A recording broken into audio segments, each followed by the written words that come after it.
ഭ്രാന്തന്റെ പ്രണയം an unconditional love story ഭാഗം 18.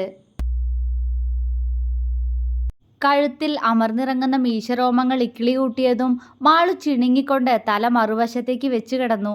അപ്പോഴേക്കും അവളുടെ കഴുത്തിൽ ഒരുവന്റെ ചുംബനമുദ്ര പതിക്കുന്നതോടൊപ്പം പതിയെ ആ പല്ലുകളും അമർന്നിറങ്ങിയിരുന്നു. ആ മാളു കണ്ണുകൾ വെട്ടിത്തുറന്നു. വിനോദ് അപ്പോഴേക്കും അവളുടെ കഴുത്തിൽ നിന്നും മുഖമുയർത്തിയിരുന്നു. അവൾ അവനെ കൂർപ്പിച്ചു നോക്കി. എന്തിനാ കടിച്ചു ഉണ്ണിയേട്ടാ? അവൾ കള്ളപ്പിണക്കത്തോടെ അവനോട് ചോദിച്ചു. അതോ രാവിലെ ആയല്ലോ, എന്നിട്ടെന്താ ഗായു ഇത്രയും നേരമായിട്ട് ഉണരാത്തെ? അതുകൊണ്ടാ, ഞാൻ കുറേ നേരം കാത്തല്ലോ ഗായു എഴുന്നേൽക്കാൻ വേണ്ടിയിട്ട്, പക്ഷെ എണീറ്റില്ല, അതാ കടിച്ചേ. കടിക്കാൻ മാത്രമല്ല, ആദ്യം ഉമ്മ തന്നല്ലോ, അത് ഗായു അറിഞ്ഞില്ലേ? അവൻ കെറിവിച്ചു. മാളുവിന് ചിരി വന്നു. ഓ, അറിഞ്ഞായിരുന്നേ. എന്തപ്പ വേണ്ട എൻ്റെ ഉണ്ണിയേട്ടന്? നേരം വെളുത്തതുകൊണ്ട് ഞാൻ എണീറ്റ് പോണോ? അവൾ കുറുമ്പോടെ ചോദിച്ചതും അവൻ പെട്ടെന്ന് തന്നെ വേണ്ട എന്ന് തലയാട്ടി. പിന്നെ അവൾ അവൻ്റെ കവിളിൽ കൈവച്ചു. അതില്ലേ, വെറുതെ മിണ്ട. അവനിൽ എന്തോ കള്ളത്തരമാണ്. അയ്യോടാ, മോൻ്റെ ഈ മിണ്ടൽ അത്ര നല്ലതല്ല. എണീറ്റ് മാറി ഉണ്ണിയേട്ടാ, ഞാൻ പോട്ടെ. അവൾ അവനെ തള്ളി മാറ്റി. വേണ്ട, പോണ്ട. അവൻ ഒന്നുകൂടി അവളിലേക്ക് അമർന്നു വന്നു. മാളു ഞെട്ടി. അവൻ്റെ ദേഹം തൻ്റെ ദേഹത്ത് അമർന്നപ്പോഴാണ് തൻ്റെ ഇപ്പോഴത്തെ കോലം അവൾക്ക് ഓർമ്മ വന്നത്. പിടപ്പോടെ അവൾ സ്വയമേ അവളെ നോക്കുമ്പോൾ പുതപ്പ് ദേഹത്ത് നിന്ന് പാടെ ഇറങ്ങിപ്പോയിട്ടുണ്ട്. മാളു ഞെട്ടിപ്പോയി. തലേന്നത്തെ രാത്രിയിലെ ഓർമ്മയിൽ അവളുടെ മുഖം ചുവന്നുപോയി. ഉണ്ണിയേട്ടാ, മാറിയേ. അവൾ പെട്ടെന്ന് അവനെ തള്ളി മാറ്റാൻ ശ്രമിച്ചു. പക്ഷേ അവൻ്റെ കൈകൾ അവളുടെ നഗ്നമായ വയറിൽ മുറുകിയത് പെട്ടെന്നാണ്. മാളു ഉമിനീരിറക്കി അവനെ നോക്കി. ഉണ്ണിയേട്ടാ, മാറുവോ? കള്ളച്ചിരിയോടെ തന്നെ നോക്കുന്നവനോട് ചമ്മലോടെ അവൾ ചോദിച്ചു. കുറച്ചു നേരം കൂടെ ഗായു. പറയലും അവളുടെ മാറിടത്തിലേക്ക് തലവെച്ച് കിടന്നിരുന്നു അവൻ. മാളു വിറച്ചുപോയി. അവൾ കിടന്ന കിടപ്പിൽ തന്നെ ചമ്മലോടെ സ്വയം ഒന്ന് നോക്കി. അങ്ങനെയാണ് അവളുടെ കോലം. അയ്യേ, സ്വയമേ വല്ലാത്തൊരു നാണം. ഗായു, പിന്നില്ലേ, എനിക്കിന്നലെ ഇവിടേക്ക് നൊന്തു, നല്ലോണം നൊന്തു. അതെന്താ?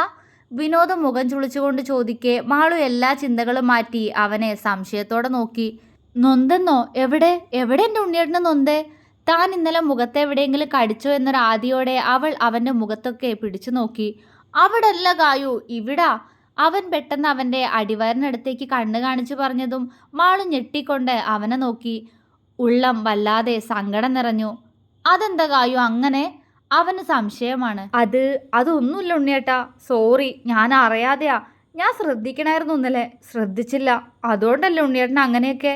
അവനിലെ പുരുഷൻ ഉണർന്നതുപോലും അറിയാതെ സംശയത്തോടെ ചോദിച്ചവനെ ഉള്ളിലെ സങ്കടത്തോടെ നോക്കി മാളു. കണ്ണുകൾ കലങ്ങി.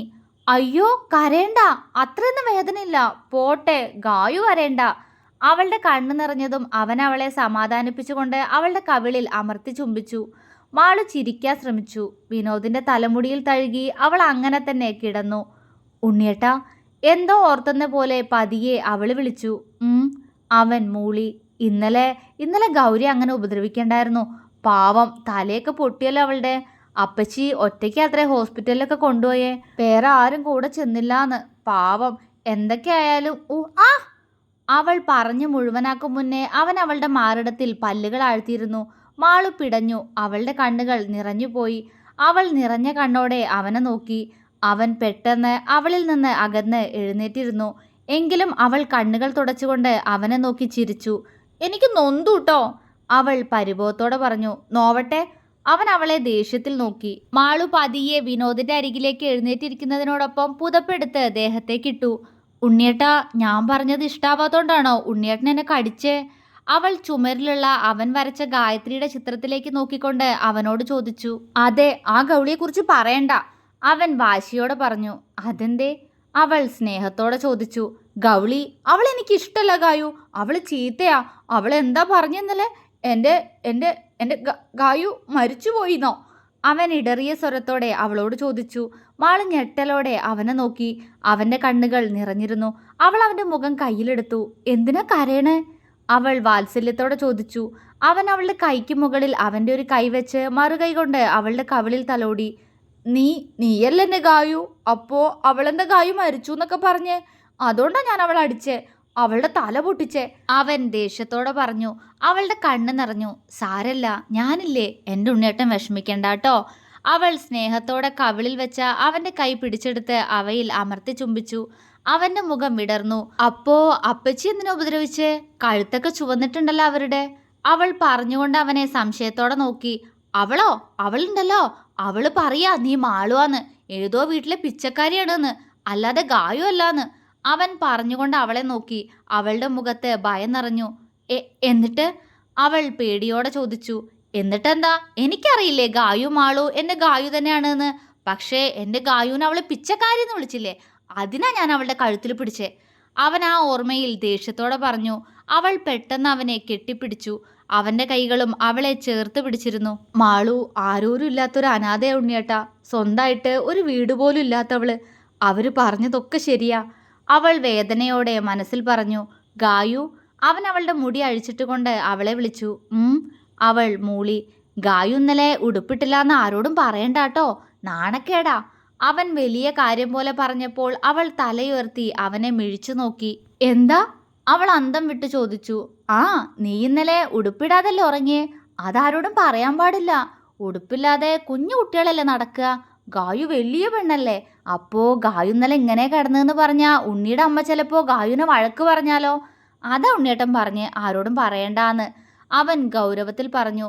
റൂമിൽ നിന്ന് പുറത്തിറങ്ങിയാൽ ഇനി എന്തൊക്കെയാണ് സംഭവിക്കാൻ പോകുന്നത് എന്ന് മാളുവിന് അവന്റെ സംസാരത്തിൽ നിന്നും മനസ്സിലായി. അവൾ ദയനീയമായി അവനെ നോക്കി. എൻ്റെ പൊന്നുണ്ണിയേട്ടാ, എന്നെ നാണം കെടുത്തല്ലേ. എൻ്റെ മഹാദേവ, ആരെങ്കിലും ഇത് അറിഞ്ഞാൽ പിന്നെ ജീവിച്ചിരുന്നിട്ട് കാര്യമില്ല. അവൾ മനസ്സിൽ പറഞ്ഞുകൊണ്ട് അവനെ തന്നെ നോക്കിയിരുന്നു.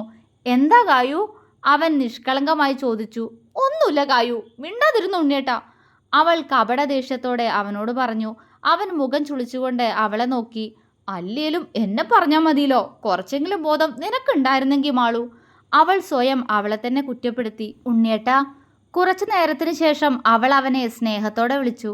എന്താ ഗായു? അവൻ സംശയത്തോടെ ചോദിച്ചു. അത് ഇന്നലെ ഉണ്ണിയേട്ടൻ എന്നെ ഉമ്മ വെച്ചില്ലേ ചുണ്ടില്? അതാരോടും പറയല്ലേ, നല്ല ഉണ്ണിയേട്ടനല്ലേ. അവൾ അവനരികിലേക്ക് ചേർന്നിരുന്നു. ചുണ്ടില് മാത്രമല്ലല്ലോ ഉമ്മ വെച്ചേ, ഇവിടെ വെച്ചില്ലേ? പിന്നെ ദേ ഇവിടെ വെച്ചില്ലേ ഉമ്മ? വിനോദ് അവള് പറഞ്ഞത് തിരുത്തി അവളുടെ മാറിടത്തിലേക്കും വയറിലേക്കുമെല്ലാം വിരൽ ചൂണ്ടി ചോദിക്കെ മാളുവിന്റെ കണ്ണ് തള്ളിപ്പോയി. പിന്നെ ദയനീയമായി അവൾ അവനെ നോക്കി. ഉണ്ണിയേട്ടാ, അതൊന്നും ആരോടും പറയല്ലേ പ്ലീസ്, അവൾ കെഞ്ചി. ഇല്ല, പറയൂല കേട്ടോ. ഗായു പറഞ്ഞാൽ ഞാൻ അനുസരിക്കും. അവൻ ചിരിച്ചു. ഉവ്വ, അനുസരിക്കും കുറെ. എന്നിട്ട് കുത്തി കുത്തി ആരെങ്കിലും ചോദിച്ചാൽ മുഴുവൻ പറഞ്ഞു കൊടുക്കുകയും ചെയ്യും. അവൾ പതിയെ പിറുപിറുത്തു. എന്താ ഗായു? അവൾ പറഞ്ഞത് വ്യക്തമാകാത്തത് കൊണ്ട് തന്നെ അവൻ മുഖം ചുളിച്ചു. അതുണ്ടല്ലോ, ഉണ്ണിയേട്ടൻ എൻ്റെ ഒപ്പം തന്നെ നിൽക്കണം കേട്ടോ ഇന്ന്. ഒറ്റയ്ക്ക് ആരുടെ അടുത്തും പോവരുത്. ഗായുവിന് ഉണ്ണിയേട്ടൻ എപ്പോഴും അടുത്തന്നെ വേണം, അതുകൊണ്ടാ. അവൾ എങ്ങനെയൊക്കെയോ പറഞ്ഞൊപ്പിച്ചു. ആണോ? ഗായുവിന് എപ്പോഴും ഞാൻ അടുത്ത് വേണോ? എന്നെ അത്രയും ഇഷ്ടല്ലേ? എന്നാ ഉണ്ണിയേട്ടൻ ഇന്ന് ഗായുവിൻ്റെ ഒപ്പം തന്നെ നിൽക്കാട്ടോ, അവൻ സന്തോഷത്തോടെ പറഞ്ഞു. മാളു ചിരിയോടെ അവനെ ചേർത്ത് പിടിച്ചുകൊണ്ട് അവൻ്റെ കവിളിൽ അമർത്തി ചുംബിച്ചു. വിനോദ് പെട്ടെന്ന് അവളുടെ മാറിൽ നിന്നും പുതപ്പ് വലിച്ചു താഴ്ത്തി. മാളു ഞെട്ടി. അടുത്ത നിമിഷം ആ പുതപ്പ് ദേഹത്തേക്ക് തന്നെ ഇടാൻ നോക്കിയെങ്കിലും അതിനു മുന്നേ വിനോദ് അവിടേക്ക് അവൻ്റെ മുഖം അമർത്തി വെച്ചിരുന്നു. മാളു ഏങ്ങിപ്പോയി. വിനോദിൻ്റെ ചുണ്ടുകൾ അവിടെ പതിഞ്ഞു. 2-3 തവണ. പതിയെ അവൻ മുഖമുയർത്തുമ്പോൾ ആ പെണ്ണാകെ ചുവന്നു പോയിട്ടുണ്ട്. നേരത്തെ കടിച്ചപ്പോ വേദനിച്ചു എന്ന് പറഞ്ഞില്ലേ, ഇപ്പൊ വേദന പോയോ ഗായു? അവൻ കള്ളച്ചിരിയോടെ ചോദിച്ചതും ചുവന്ന മുഖത്തിലും അവനെ കപട ദേഷ്യത്തോടെ അവൾ നോക്കി. എല്ലാ വഷളത്തരും അറിയാലേ, ഇതൊക്കെ എവിടെന്നാ പഠിച്ചേ? അവൾ അവനെ കണ്ണുരുട്ടി നോക്കി. അത് TV-യിൽ കണ്ടിട്ടുണ്ട്, അവൻ ആവേശത്തോടെ പറഞ്ഞു. എന്ത്, ഇവിടേക്ക് ഉമ്മയ്ക്കണതോ? മാളു വാ പൊളിച്ചു. അല്ല, ഭാര്യ പിണങ്ങിയ പിണക്കം മാറ്റാൻ ഉമ്മ കൊടുത്താൽ മതിന്ന് ഒരാൾ പറഞ്ഞല്ലോ. അപ്പോ പിണക്കം മാറ്റുന്നത് അങ്ങനെയല്ലേ? അതുകൊണ്ട് ഇങ്ങനെ ചെയ്താൽ വേദന പോയി എന്നോട് ഇഷ്ടം കൂടില്ലേ? ഇല്ലേ ഗായു? അവൻ ആവേശത്തോടെ ചോദിക്കെ മാളു അറിയാതെ തലയാട്ടിപ്പോയി. ആ അതാ കണ്ടോ, എനിക്കറിയാം, അവൻ കൈകൊട്ടിക്കൊണ്ട് പറഞ്ഞു. ഇനി ഞാൻ കൂടെ ഉള്ളപ്പോൾ TV കണ്ടാൽ മതി കേട്ടോ. എന്തൊക്കെയാ നിങ്ങളിരുന്ന് കാണുന്നതെന്ന് എനിക്കൊന്ന് അറിയണം. ഓരോന്ന് കണ്ടിട്ട് അതെല്ലാം എൻ്റെ മേലെ പരീക്ഷിക്കും. അതും നിങ്ങളൊന്ന് തൊട്ടാ അതിൽ മയങ്ങിപ്പോകുന്ന എന്നിൽ തന്നെ. കുറുമ്പനായി ഉണ്ണിയേട്ടൻ. അവൾ ചിരിയോടെ അവൻ്റെ മൂക്കിൽ പിടിച്ചു വലിച്ചു. വിനോദിൻ്റെ കവിൾ വീർത്തുപോയി. എനിക്ക് നൊന്തു, ഞാൻ പിണങ്ങി. അവൻ അവളിൽ നിന്നും മുഖം വെട്ടിച്ചു. യോ, പിണങ്ങല്ലേ, ഞാൻ വെറുതെ ചെയ്തതാ. മാള് കൊഞ്ചി. വിനോദ് അവളെ ഇടങ്ങണ്ണിട്ട് നോക്കി. പിണക്കം മാറണമെങ്കിൽ ഗായു എനിക്ക് ഉമ്മ തരണം, അല്ലാതെ മാറൂല. അവൻ അവൻ്റെ സ്ഥിരം ഉടായ്പ് തുടങ്ങി. മാളുവിന് ആ ചെക്കൻ്റെ കുരുത്തക്കേടെല്ലാം മനസ്സിലാവുന്നുണ്ട്. എങ്കിലും അനുസരണയോടെ അവൾ അവൻ്റെ ചുണ്ടിൽ തന്നെ അമർത്തി ചുംബിച്ചു. അവൻ്റെ മുഖം തെളിഞ്ഞു. ഇങ്ങനത്തെ ഉമ്മയല്ല ഗായു, ഇന്നലെ തന്നില്ലേ, അങ്ങനത്തെ ഉമ്മ വേണം എനിക്ക്. പറയലും അവളെ അങ്ങനെ ബെഡിലേക്ക് തള്ളിക്കിടത്തി അവളുടെ ചുണ്ടിലേക്ക് ചുണ്ടമർത്തി വെച്ചിരുന്നു വിനോദ്. മാളു കുറുകിക്കൊണ്ട് അവനൊപ്പം ആ ചുംബനം തുടങ്ങി വെക്കുമ്പോൾ ആ ചെക്കൻ്റെ കൈകൾ അടങ്ങിയിരിക്കാതെ എങ്ങോട്ടൊക്കെയോ പാഞ്ഞു തുടങ്ങിയിരുന്നു. തുടരും.